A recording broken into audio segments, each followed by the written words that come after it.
The day got worse. It was bound to. The train stopped and started and stopped again. Hot sun poured through the windows until the air seemed to curdle. Small children cried, bigger ones fought. Finally, we stopped at a quay, but a bossy woman standing there wouldn't let us out. She argued with the head teacher, and then with all the other teachers, and then even with the man running the train. The teacher said we had to be let out for the love of mercy, but the woman, who had a face like iron and a uniform like a soldier's, only with a skirt, thumped her clipboard and refused. I'm to expect 70 mothers with infant children, she said, not 200 school children. It says so here.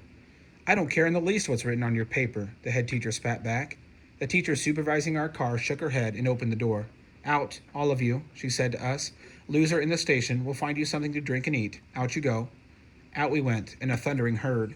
The other teachers followed, opening the doors to their cars. The iron-faced woman scowled and barked orders everyone ignored.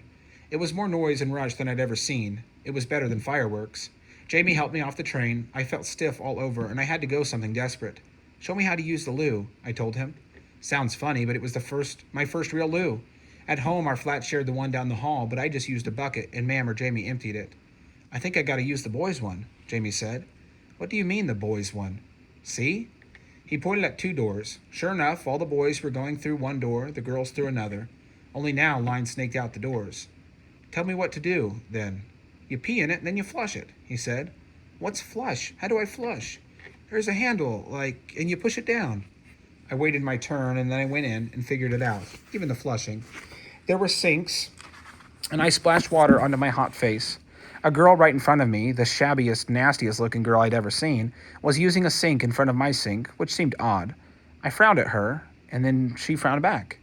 All of a sudden, I realized I was looking in a mirror. Ma'am had a mirror. It hung high on the wall, and I never bothered with it. I stared into this one, appalled. I'd assumed I looked like all the other girls, but my hair was clumpy, not smooth. My skin was paler than theirs, milky white, except it also looked rather gray, especially around my neck. The dirty calluses on my knees stood out beneath my faded skirt, which suddenly seemed grubby and too small.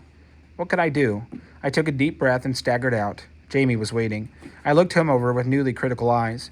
He was dirtier than the other boys, too. His shirt had faded into an indeterminate color, and his fingernails were rimmed in black. We should have had baths, I said. Jamie shrugged.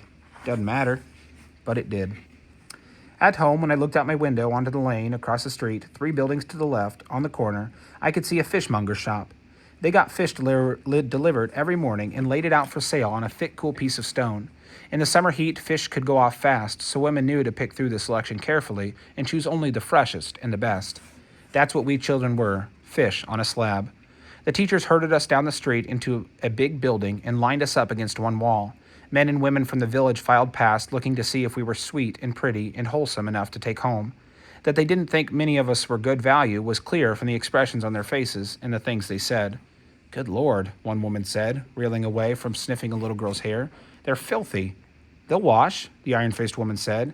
She directed operations from the center of the room, clipboard still in hand. We need to be generous. We didn't expect so many. We've got to do our bit. My bit don't extend to a pack of dirty street rats, an old man retorted. This looks like they'll murder us in our bed. They're children, the iron-faced woman replied. It's not their fault what they look like. I looked around. The village girls handing round cups of tea were sort of shiny bright, with ribbons in their hair. They looked like they would smell nice. Maybe not, another woman said, but they're not much like our children, are they? The iron-faced woman opened her mouth to argue, then shut it without saying a word. Whatever we weren't like their children. That much was clear. Ada, Jamie whispered, nobody wants you and me. It was true. The crowd was thinning out. Fewer and fewer children remained. The teachers pushed us together and said nice things about us. The iron-faced woman cajoled the remaining villagers. A blue-haired old woman put her hand on Jamie's arm. I won't take the girl, she said, but I suppose I could manage the little boy.